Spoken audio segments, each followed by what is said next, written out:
ನಮಸ್ಕಾರ. ಬಹಳ ದಿವಸಗಳಿಂದ ನಾನು ವಿಡಿಯೋ ಮಾಡಲಿಕ್ಕಾಗಿರಲಿಲ್ಲ, ಕೆಲಸ ಕಾರ್ಯಗಳ ಒತ್ತಡ ಹೀಗೆ.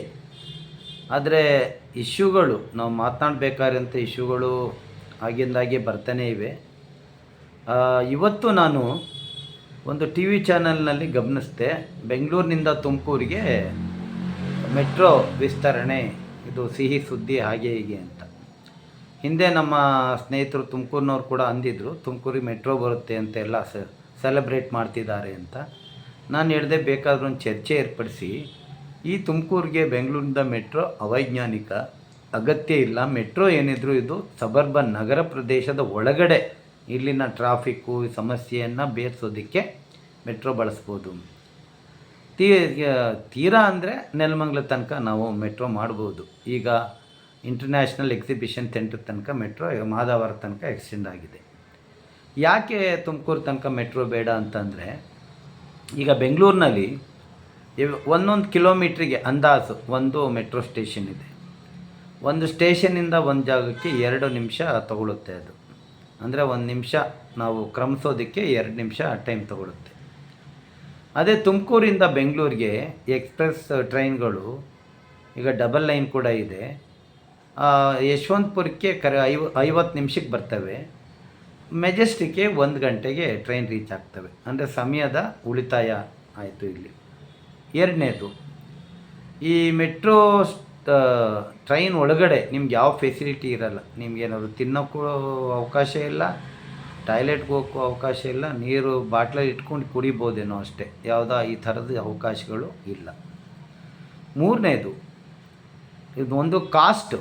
ಈ ಕಾಸ್ಟ್ ತುಮಕೂರಿಂದ ಬೆಂಗಳೂರಿಗೆ ಪ್ಯಾಸೆಂಜರಲ್ಲಿ ಒಂದು 20 ರೂಪಾಯಿ ಇರ್ಬೋದು ನನ್ನ ಪ್ರಕಾರ, ಎಕ್ಸ್ಪ್ರೆಸ್ಸಲ್ಲಿ 40 ರೂಪಾಯಿ ಇರ್ಬೋದು. ಯಾಕೆಂದರೆ ಮೈಸೂರಿಗೆ ನನಗೆ ಗೊತ್ತಿರೋ ಹಾಗೆ ಎಕ್ಸ್ಪ್ರೆಸ್ಗೆ 65ರಿಂದ 80 ರೂಪಾಯಿ, ಪ್ಯಾಸೆಂಜರಲ್ಲಿ 40 ರೂಪಾಯಿ 35 ರೂಪಾಯಿ ಇದೆ. ತುಮಕೂರಿಗೂ ಅಷ್ಟೇ, ಒಂದು ಎಕ್ಸ್ಪ್ರೆಸ್ಸಲ್ಲಿ ಒಂದು 40 ರೂಪಾಯಿ ಇರ್ಬೋದು, ಪ್ಯಾಸೆಂಜರ್ ಒಂದು 20 ರೂಪಾಯಿ ಇರ್ಬೋದು. ಆದರೆ ಮೆಟ್ರೋದಲ್ಲಾದರೆ ನಿಮಗೆ ಎಷ್ಟು ಕಾಸ್ಟ್ ಆಗುತ್ತೆ ಅಂದರೆ, ಈಗ ದಾಸರಳ್ಳಿಯಿಂದ ರಾಜಾಜಿನಗರಕ್ಕೇನೆ 38 ರೂಪಾಯಿ ಇದೆ, ಮೆಜೆಸ್ಟಿಕ್ ಸುಮಾರು 56 ರೂಪಾಯಿ ಏನೋ ಬರುತ್ತೆ.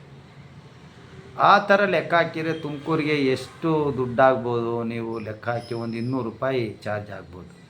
ಆಯಿತಾ? ಸಮಯನೂ ವ್ಯರ್ಥ, ದುಡ್ಡು ವ್ಯರ್ಥ. ಏನಕ್ಕೆ ಮತ್ತೀಗ ಆಲ್ರೆಡಿ 2 ಲೈನ್ಗಳ ಟ್ರೈನ್ ಇದೆ ನೋಡಿ. ಬೆಳಿಗ್ಗೆ ಮೈಸೂರಿಗೆ ಬೆಂಗಳೂರಿನಿಂದ ಪ್ರತಿ 15 ನಿಮಿಷದಿಂದ ಅರ್ಧ ಗಂಟೆಗೆ, ಬೆಳಗ್ಗಿನ ಜಾವ 3 ಗಂಟೆಗೆ ಸ್ಟಾರ್ಟ್ ಆದರೆ 9:15 ತನಕ ಪ್ರತಿ 30 ನಿಮಿಷ 15 ನಿಮಿಷಕ್ಕೆ ಒಂದೊಂದು ಟ್ರೈನ್ ಇದೆ. ಆದರೆ ತುಮಕೂರಿಗೆ ಆ ಥರ ಫೆಸಿಲಿಟಿ ಇಲ್ಲ. ಯಾಕೆ ಅಂತ ನನಗೆ ಗೊತ್ತಿಲ್ಲ. ಹಾಗಾಗಿ ತುಮಕೂರಿನ ಪ್ರಯಾಣಿಕರು ಎಲ್ಲರೂ ಹೆಚ್ಚುವರಿ ರೈಲುಗಳನ್ನ ತುಮಕೂರಿಗೆ, ಅರಸೀಕೆರೆ ಈ ಕಡೆ ಬಿಡೋದಕ್ಕೆ ಒತ್ತಾಯ ಮಾಡ್ಬೋದು. ಈಗಿರೋ ರೈಲುಗಳು ಸಾಕಾಗಲ್ಲ ನನ್ನ ಪ್ರಕಾರ. ಹಾಗಾಗಿ ಇನ್ನೊಂದು, ಈ ಮೆಟ್ರೋ ಮಾಡಬೇಕಂದ್ರೆ ಎಷ್ಟೊಂದು ಭೂಮಿಯನ್ನು ಅಕ್ವೈರ್ ಮಾಡ್ತಾರೆ. ನೆಲದೊಳಗಡೆ ಒಂದು ಪಿಲ್ಲರ್ ಹಾಕೋದಕ್ಕೆ ಅದರ ಕೆಳಗಡೆ 4 ಪಿಲ್ಲರ್ಗಳು ಭೂಮಿ ಒಳಗೆ ಹಾಕ್ತಾರೆ. ಅದೆಲ್ಲ ಸಿಮೆಂಟ್. ಮತ್ತೆ ಪಿಲ್ಲರ್ ಹಾಕ್ತಾರೆ, ಅದ್ರ ಮೇಲೆ ಸ್ಲ್ಯಾಬ್ಸ್ ಕೂರಿಸ್ತಾರೆ. ಇದೆಲ್ಲ ಪರಿಸರಕ್ಕೆ ಹಾನಿ ಮತ್ತು ಸಾವಿರಾರು ಎಕರೆ ಭೂಮಿಯನ್ನು ಇವರು ವಶಪಡಿಸ್ಕೊಳ್ತಾರೆ. ಮತ್ತು ನಾನು ಆ ನ್ಯೂಸಲ್ಲಿ ನೋಡುವಾಗ ಅದು ಎಷ್ಟೋ 2,000 ಕೋಟಿನೋ 20,000 ಕೋಟಿನೋ ಬಡ್ಜೆಟ್ ಅಂತ ಹೇಳ್ತಾಯಿದ್ರು. ಹೀಗಾಗಿ ಬೆಂಗಳೂರಿನಿಂದ ತುಮಕೂರಿಗೆ ಮೆಟ್ರೋ ಅತ್ಯಂತ ಅವೈಜ್ಞಾನಿಕ.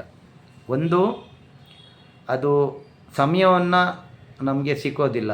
ಈಗಿರೋ ರೈಲ್ಗಳೇ ಬೇಗ ಹೋಗ್ತವೆ, ಅದನ್ನೇ ಇನ್ನೊಂದು ಸ್ವಲ್ಪ ಇಂಪ್ರೂವ್ ಮಾಡ್ಬೋದು. ಎರಡನೇದು, ಪ್ರಯಾಣ ಬೆಲೆ ಅತಿ ಹೆಚ್ಚು. ಪ್ರಯಾಣಿಕರಿಗೆ ಯಾವುದು ಅನುಕೂಲಗಳು ಈ ರೆಗ್ಯುಲರ್ ಟ್ರೈನ್ಸಲ್ಲಿ ಇರೋದಿಲ್ಲ. ಮತ್ತು ರೈತರ ಮತ್ತೆ ಭೂಮಿಯನ್ನು ಇವರು ಈಗೇನೋ ಬೆಂಗಳೂರು ಸುತ್ತಮುತ್ತ ರೈತರು ಇರಲೇಬಾರ್ದು ಅನ್ನೋ ಸ್ಥಿತಿಗೆ ಅಕ್ವೈರ್ ಮಾಡ್ತಾ ಇದ್ದಾರೆ. ಹಾಗಾಗಿ ಮತ್ತೆ ಈ ಮೆಟ್ರೋ ಲೈನ್ಗೆ ರೈತರ ಭೂಮಿಯನ್ನು ಕಸ್ಕೊಳ್ತಾರೆ. ಆಮೇಲೆ ಪರಿಸರಕ್ಕೆ ಹಾನಿ. ಈ ಸಿಮೆಂಟು, ಈ ಕಬ್ಬಣ ಭೂಮಿ ಒಳಗೆ ತುಂಬಿ ಮೇಲಕ್ಕೆ ತುಂಬಿ, ಮತ್ತು ಇದಕ್ಕೆಲ್ಲ ಲೈಫ್ ಎಷ್ಟು? ಈಗ ಮಾಮೂಲು ನಮ್ಮ ಸರ್ಫೇಸ್ ಟ್ರೈನ್ಸು ಅದು ಇನ್ಫಿನೈಟ್ ಲೈಫ್, ಅದಕ್ಕೆ ಕೊನೆ ಅನ್ನೋದೇ ಇಲ್ಲ, ಬಳಸ್ತಾನೇ ಇರ್ತೀವಿ. ವೇರಸ್ ಈ ಮೆಟ್ರೋದಲ್ಲಿ ಒಂದು 60 ವರ್ಷ 70 ವರ್ಷ ಆದಮೇಲೆ ನಾವು ನೋಡ್ತಾ ಇದ್ದೀವಿ ಇಲ್ಲಿ ಈ ಮೆಟ್ರೋ ಲೈನಲ್ಲಿ ಅಥವಾ ನಮ್ಮ ಫ್ಲೈಓವರ್ ಎಲ್ಲ ಇದೆಯಲ್ಲ, ಅಲ್ಲಿ ಆ ಒಳಗಡೆ ಒಂದು ವೈರ್ ಹಾಕಿರ್ತಾರಲ್ಲ, ಅದನ್ನು ಚೇಂಜ್ ಮಾಡ್ತಾನೇ ಇರ್ತಾರೆ. ಇದಕ್ಕೆಲ್ಲ ಒಂದು ಲಿಮಿಟೆಡ್ ಲೈಫ್ ಅಂತ ಕೂಡ ಇರುತ್ತೆ. 50 ವರ್ಷ, 60 ವರ್ಷ, 70 ವರ್ಷ ಇರ್ಬೋದು. ಹಾಗಾಗಿ ಎಲ್ಲರೂ ಕೂಡ ಈ ಯೋಜನೆ ಏನಾದರೂ ಸರ್ಕಾರ ಜಾರಿ ಮಾಡಲಿಕ್ಕೆ ಆಲೋಚನೆ ಇದ್ದರೆ, ಅದಕ್ಕೇನೋ ಫೀಸಿಬಿಲಿಟಿ ಸರ್ವೆ ಏನೋ ಸ್ಟಡಿ ಮಾಡಿಸ್ತಾ ಇದ್ದಾರೆ ಅಂತ ಕೇಳಲ್ಪಟ್ಟೆ. ಅಂಥದ್ದನ್ನು ನಾವೆಲ್ಲರೂ ಕೂಡ ವಿರೋಧಿಸಬೇಕು. ಈ ಒಂದು ಬೆಂಗಳೂರು ತುಮಕೂರು ಮೆಟ್ರೋ ಲೈನು ಅತ್ಯಂತ ಅವೈಜ್ಞಾನಿಕ, ಅದು ಅಗತ್ಯವಿಲ್ಲ. ಅದನ್ನು ನಾವೆಲ್ಲ ಕೂಡ ವಿರೋಧಿಸೋಣ. ಸರ್ಕಾರ ತನ್ನ ಆಲೋಚನೆ ಏನಾದರೂ ಇದ್ದರೆ ಅದನ್ನು ತಕ್ಷಣ ಕೈ ಬಿಡಬೇಕು ಅಂತೇಳಿ ನಾನು ಒತ್ತಾಯಿಸ್ತೇನೆ. ನಮಸ್ಕಾರ.